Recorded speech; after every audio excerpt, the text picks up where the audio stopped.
Hi family, I am Stephanie Wade. I am HYBASIA. And I started off without these earphones this afternoon because I wanted you guys to see my earrings. Because once I put on these earphones, you'll never be able to see them properly. And you see my necklace. Let me see if I can lower this a little bit. See my necklace? I actually made this from fused glass. This one came from an African market in Houston, Texas. These, I'm sure, came from a Kwanzaa market in Houston, Texas, but the people who made it came from Louisiana. I love doing cooperative economics. And then I'd like to show you something else, but I think from now on I actually can't put the plugs in. Hope it doesn't make too much a difference, or maybe hopefully it makes a big difference and you like it.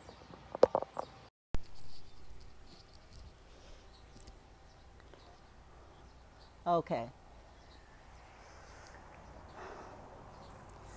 a little housekeeping before we get started. If you haven't already subscribed to this channel, please subscribe by just hitting the button down below that says subscribe, like, share, leave me a comment. If you want to hit the bell, it'll let you know whenever I upload a new video. And thank you, 'cause I can't do it without you guys. I know I'm making a video like nobody is watching, but I know at least 51 people at least subscribed. So, in the hopes that all 51 of you are watching, thank you. I love you all. And I'm sharing today some of the things that I have, not just my African style, which is just me being me every day. And it should be you being you too. But anyway, this came from the Gullah Geechee people in South Carolina.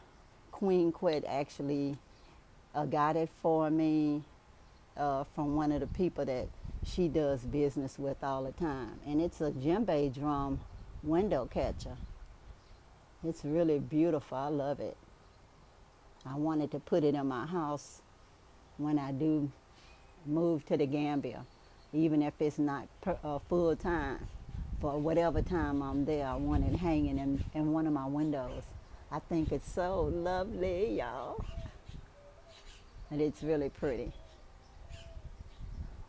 But anyway, it says this catcher was created with clear quartz crystal chips, copper wire, and jute rope, or danto.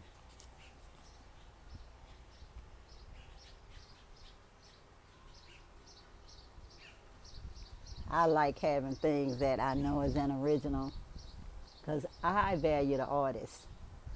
It's nothing like a creative mind. I hate stuff that's just come from the factory. You getting one out of a how many hundred thousands just because you saved what you think you saved 50 cents, but it's not an original. An original, you can get it signed. If you're there with the artist, you can get it signed right there on the spot. Just pay them first, ask them to sign it, and they will do that. So anyway, here's one of my ladies. I got her in Oklahoma, actually. If y'all been watching me for a while, maybe you've seen her before, but so many people have not seen her. I'm gonna show her. But she came from Oklahoma City when I was taking my granddaughters around before I took them to Galveston to visit once. She came from an African shop in Oklahoma City when we left Tulsa, Oklahoma on our way to Galveston, Texas. But when I wanted to let them enjoy themselves. And I was so excited I saw an African shop, I had to go in and when I saw her, I just knew I had to get her. And they actually had her on sale. But she's so pretty. She reminds me of the women carrying loads on their heads all the time. Anyway, just so you can see her, guys. Really beautiful. Now, my little man, he came from the Gambia, my last trip, from my favorite wood carver so far of all times. Each little bit is made individually. His pipe comes out. I tried to super glue it in his mouth. All of his spears are individually made, and they fit in different little pockets. I mean, all of that's individual handicraft work. He's a true artisan. He worked in the wood. I buy some more stuff from him and put it in my house when I go back to the Gambia. I really love his work. He says it's a Mandinka warrior. A Mandinka warrior. And he's ready to go do whatever he got to do to survive. The Mandinka warrior.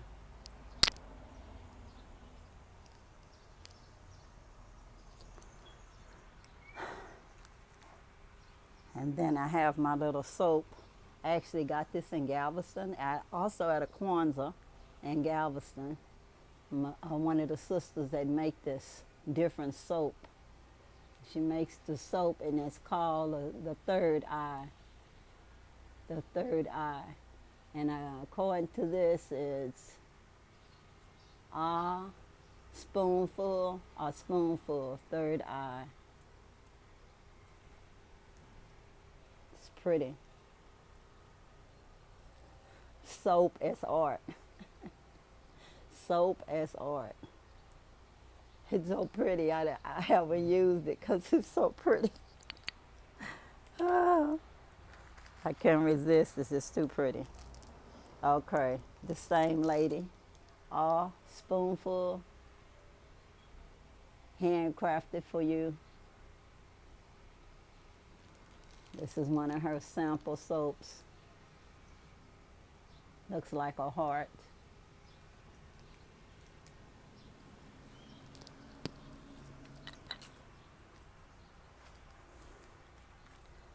And I'm going to be planting watermelon seeds today because I'm just trying to encourage you guys to plant something. Plant something. See the watermelon seeds? Heirloom. I think I just got them at the store. I don't even remember what store, maybe Home Depot or something. But anyways, it's heirloom watermelon, watermelon sugar baby. So I'm gonna plant that in a cup in a little bit. And it's just to encourage you guys to do it. Because I plant seeds all the time. I plant them in the ground and I plant them in different containers. But when I'm trying to interact with you guys online, I'm doing something that I know that y'all can do. So it's not that I'm limited to just what you see me do on camera, because it's not. I'm doing lots of other things. But to get you guys involved, I'm showing you what they say the least that I can do. And especially with me wearing these earphones. I'm sweating a little bit. If I was in the motherland, I'd be using this fan all the time. I think I got it in Ghana once upon a time. But I do love this fan. And you just, whoo, and it feels so good, you know. You feel so good. That and being under a shade tree, and you'll be good to go. This is one of my pack of seeds that I ordered because I'm collecting seeds, y'all. See, rubber gardens.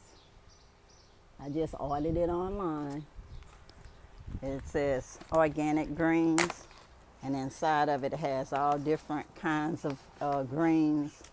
It has your spinach, your Swiss chard, romaine, let's say red leaf lettuce,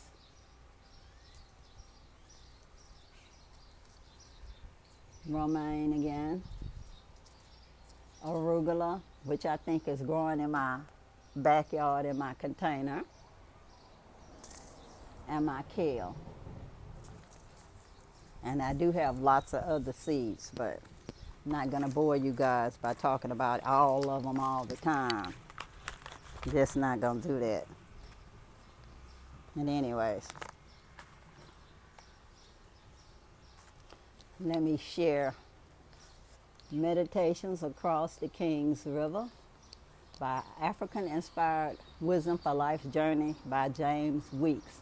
I've been reading out of this now with you guys for a little bit. Today is chapter 13, Balancing Spiritual and Financial Growth. It says, as we work on long-term financial wellness, let us think not only of ourselves, but of others. Think not only for today, but for tomorrow. Think not only of today, but of tomorrow. Think not only for this generation, but the next. Think not only of this generation, but the next.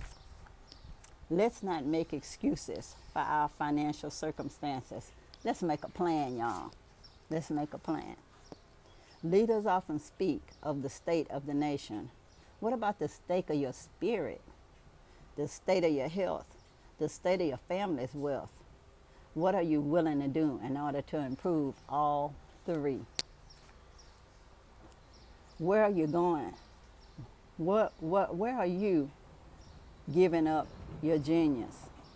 Where are you giving up your genius? Where are you wasting your life? Where are you throwing away opportunities to change the world?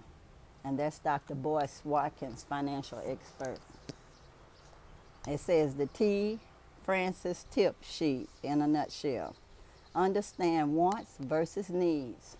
Define expenses versus investments. Understand internal and external factors that lead to debt. Eliminate fear about finance.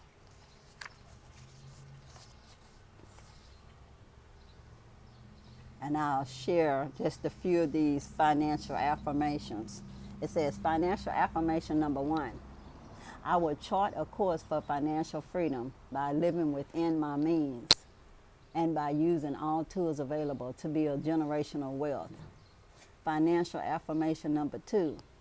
Beginning today, I will set weekly, monthly, and yearly financial goals, and I will do my best to achieve them. Financial affirmation number 3. I make no apologies for making financial literacy and wealth creation a priority in my life. Financial affirmation number 4. I understand that financial wellness is just as important as spiritual and physical wellness, and I strive to balance all three. Financial affirmation number 5. I reject the prevailing mentality that says abundance can't be mine or that I have no right to desire it. Now, if you want to hear that again, you are welcome to rewind and replay this video as often as you need to. And I hope you guys are reading more and trying to stay less stressed in this social distancing world. I get different magazines in the mail. This is one of my artist magazines. I just like reading lots of different subjects that interest me. And I would like to just share a little bit with you guys. I visualize every day on going back to the motherland and building my tiny house and interacting with my brothers and sisters that live there. I would like to do cooperative economics there.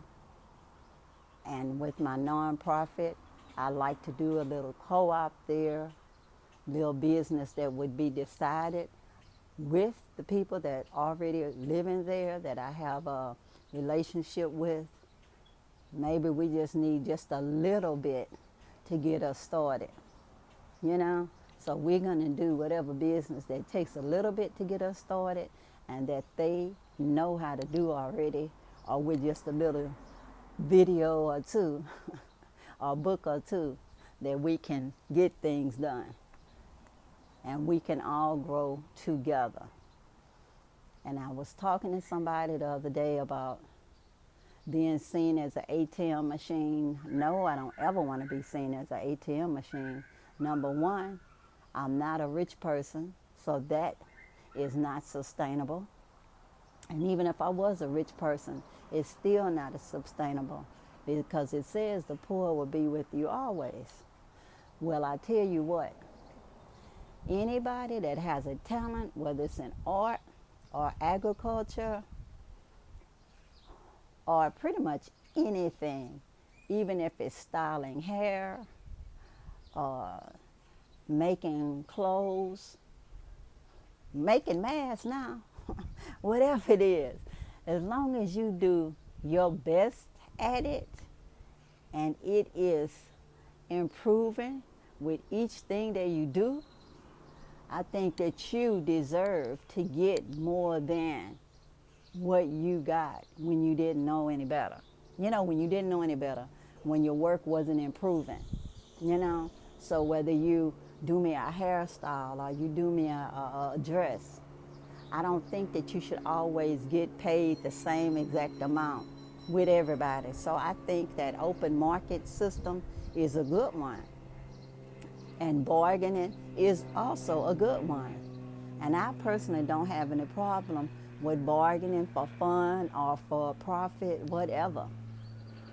But it has to come upon a time when we do not expect our fellow brothers and sisters to work for slave wages to provide a service that we know good and well we would have been paying way more where we came from, you know. But I don't see any problem with giving people more than what they're already getting. Tips are good. You know, tips are good if you can afford it. If you can't afford it, then don't bother. But if you can do something to make life better for somebody, it's 100% better than you just playing God and say sending somebody's child to school or buying them shoes or giving out shoes or whatever else that takes away somebody's dignity if it's done on a prolonged basis. It's much better that they had their money themselves to go out and buy it, or you provided just say the shoe cobbler or whatever else the money for them to measure their foot and for them to be able to pick out their shoes from the supply that's there, you know. So just say, even if you got $1 or $2 to get some shoes, that you can pick from shoe A or shoe B, and that it is your size. It's not that your foot is made to fit the shoe. That no, you're actually picking the shoe to fit your foot. But anyways, it's lots of things to think about. And about food sustainability, I've been thinking about that all along. That's why I do my little planting as much as possible. Like I say, I do it online on a limited basis. It's just to encourage you guys to get started. Everybody,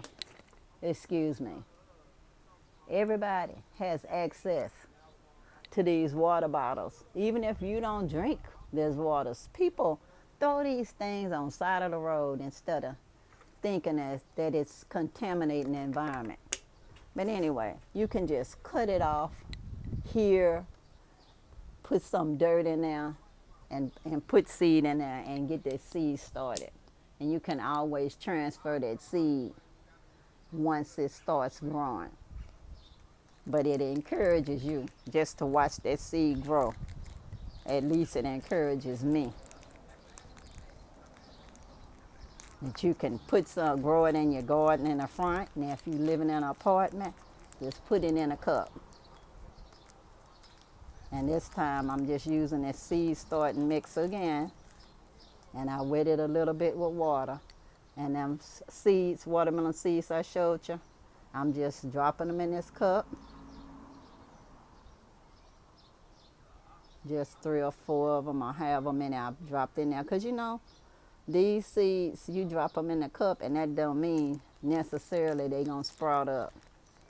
Because some of these seeds been here a while. But I figure if they life in their seed, they should last as long as they supposed to if they're a good seed. Because I was planning on planting these seeds in Africa and then that never happened. So I have to plant them here. And then the extra ones, I'll plant them when I get to the motherland. But that's all I'm doing. Planting my seed in my little cup. Have little holes in the bottom. And now it's gonna grow or not. It's up to the seed now. And this is live, so you will hear noise from neighbors. So I hope you can ignore it because I'm gonna keep going. I've even seen people grow inside of plastic bags. They just put dirt in it and they plant trees in it or big seeds in it. I was surprised that they did that, but they can. But anyway, guys, food sustainability is something that's important. I'm gonna go inside of my door for a minute.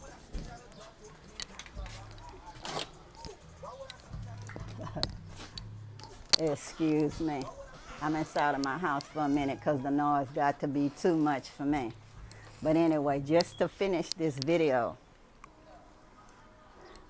for food sustainability, we have to collect seeds, plant seeds by any means necessary. By any means necessary. Whether we plant it in a cup or plant it in a yard if we're blessed, or on our family land if we're extra blessed, we have to get started. It's no need in waiting for others to feed us because we didn't become food sustainable. We got to work on that food sustainability. So remember, food sustainability is not just for today, it's not just during a pandemic, but for every day. We need to get to a level where we can take care of ourselves no matter what. No matter what. Just like I can move from outside to inside to get away from that noise from this young person who's too ignorant to know that that's rude. That's okay. I wanted to finish the video for you guys anyway. So anyway, as usual, wishing you love, peace, power to the people, and I'm out, y'all. Bye.